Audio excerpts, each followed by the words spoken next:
Salut à tous. Me voici fin prêt pour une nouvelle aventure en forêt. Je vais explorer un nouvel endroit ça veut dire que j'ai quand même 2 heures de route pour y arriver depuis là où je suis. Mais ça va se faire bien. Allez, on y va? Yep. Et nous y voilà. Et oui, voilà, il est 2 heures plus tard et voilà où je me trouve. Au bord d'un magnifique étang qui était avant le siège d'anciennes forges. Je suis bien content qu'il n'y en ait pas parce que c'est quand même beaucoup plus calme. Et donc voilà, je crois que je vais aller dormir là-bas au bout, quelque part. Je ne sais pas encore. On va voir.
Salut à tous. Alors, j'ai dû faire un petit changement de plan parce que l'endroit que j'avais initialement prévu pour aller passer la nuit était envahi de chasseurs. Et donc, j'ai dû changer mon fusil d'épaule et donc essayer de trouver un autre endroit. Alors, il faut savoir que c'était pas très simple, mais j'y suis arrivé. Donc, je vous invite à me suivre pour ma nouvelle aventure.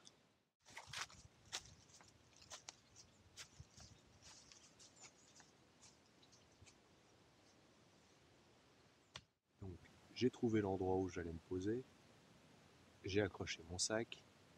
Il n'y a plus qu'à monter le camp. Un camp, il faut, celui que je fais moi, c'est-à-dire que j'utilise une bâche tendue au-dessus d'un hamac. Il faut des sardines. Alors ça, je vais vous montrer un peu plus en détail comment est-ce que je fabrique mes sardines. Je vais commencer par couper ce bâton.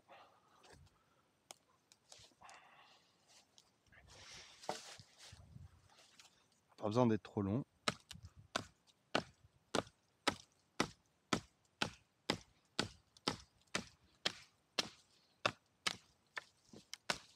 Voilà. Une fois qu'on a nos petits bâtons ici, hop, et ben, on va s'asseoir un peu plus confortablement et se les tailler en pointe.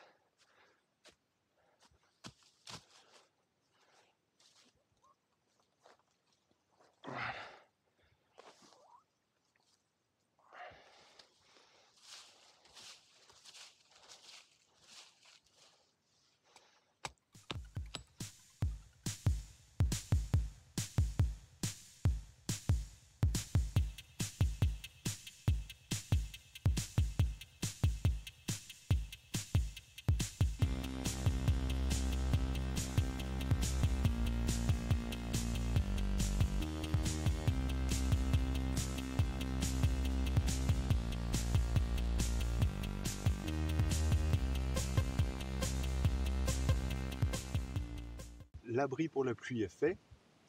Je vais pouvoir me poser 2 secondes là parce que voilà, maintenant cool quoi. C'était quand même important parce qu'il faut savoir que y a quand même de gros risques de pluie encore une fois aujourd'hui, une fois n'est pas coutume. Et donc du coup, je voulais pas me retrouver tout à fait trempé. Donc avec cet abri là, l'avantage c'est que les cordes qui sont là-bas et là-bas peuvent être tout à fait détachées et rattachées au sol avec les 2 sardines de secours que j'ai ici. Donc ça me permet, si le temps commence à vraiment devenir pluvieux, venteux, enfin voilà, ça se dégrade, de tout à fait refermer ces deux coins-ci, de les abaisser tout à fait et d'avoir quelque chose de relativement fermé, quoi. Et tout à l'heure, j'installerai le hamac. Mais d'abord, une pause s'impose. De midi, parce qu'en fait, il doit être quelque part par là. Oui, 13 h déjà. Et ben, un petit bout de sifflard. Hop. Avec un petit bout de pain et un petit bout de fromage. Voilà.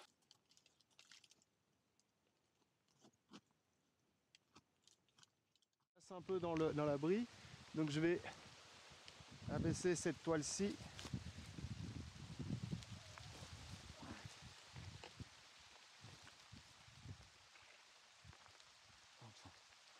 Hop.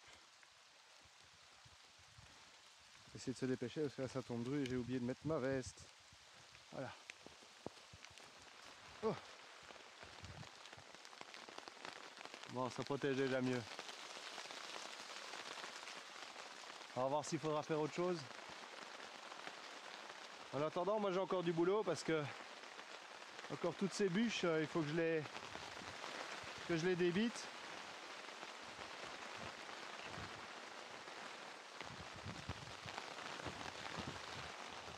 En attendant, j'attends quand même de voir si le camp tient parce que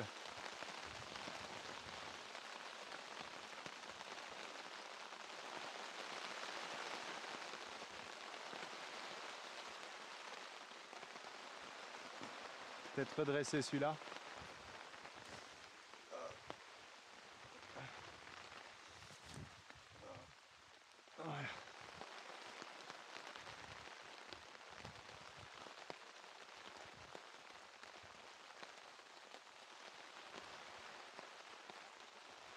Oh, le fait.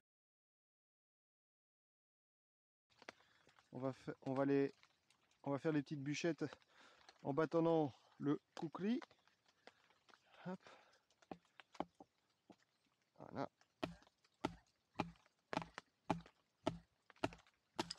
Voilà.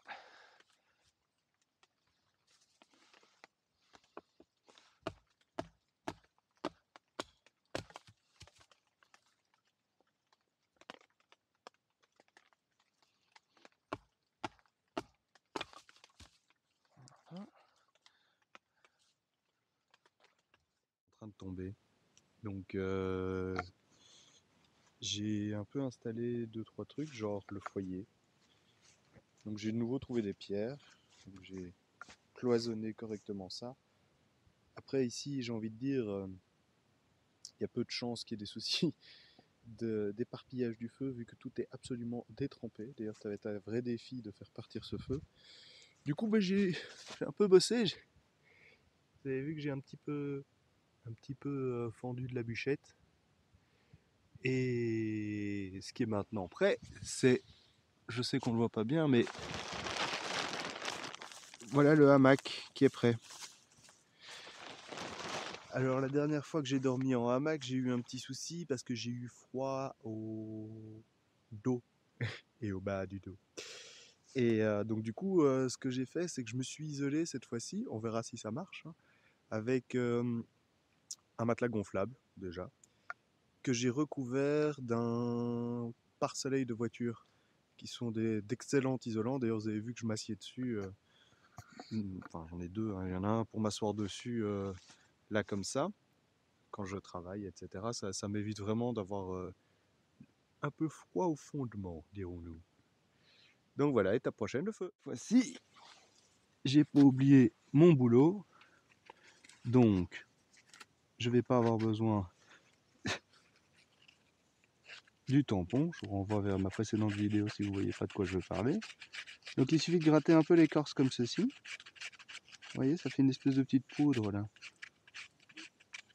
Et ben ça s'enflamme extrêmement facilement. Hop.